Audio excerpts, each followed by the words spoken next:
Crypto is now helping fund weapons programs, and the world's watching closely.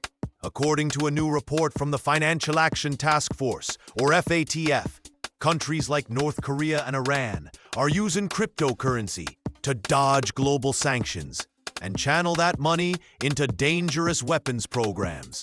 Let's break down what's happening and why it matters. The FATF, a global watchdog created by the G7, says crypto is now a key tool for financing nuclear and military programs. And it's not just theory.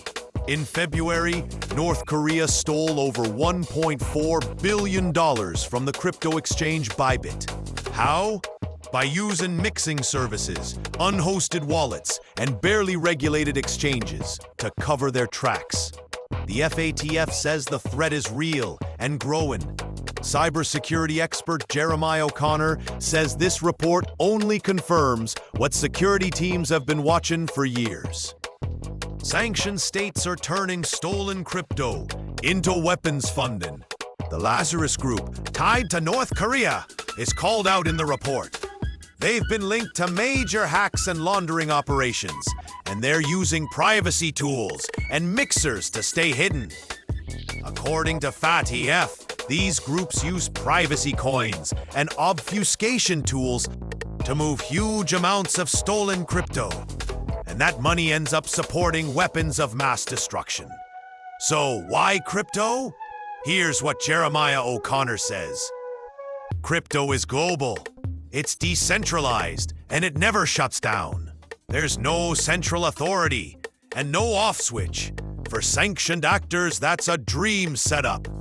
Platforms like XH, recently shut down, were reportedly helping hackers cash out stolen crypto in plain sight. But here's where things get really alarming. The FATF, along with blockchain firm Chainalysis, says these crypto-backed networks are starting to connect. We're seeing signs that North Korean operatives have been involved in the Russia-Ukraine war. And Iranian-made drones are showing up with Russian forces.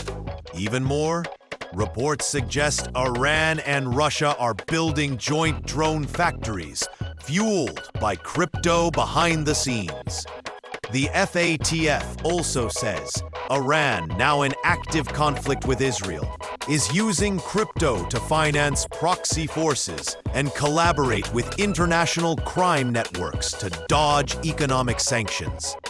And in O'Connor's words, crypto is quietly powering this coordination at scale and in the shadows. What do ye think? Is crypto becoming a weapon in the wrong hands? Or is this the cost of decentralization? Let us know in the comments.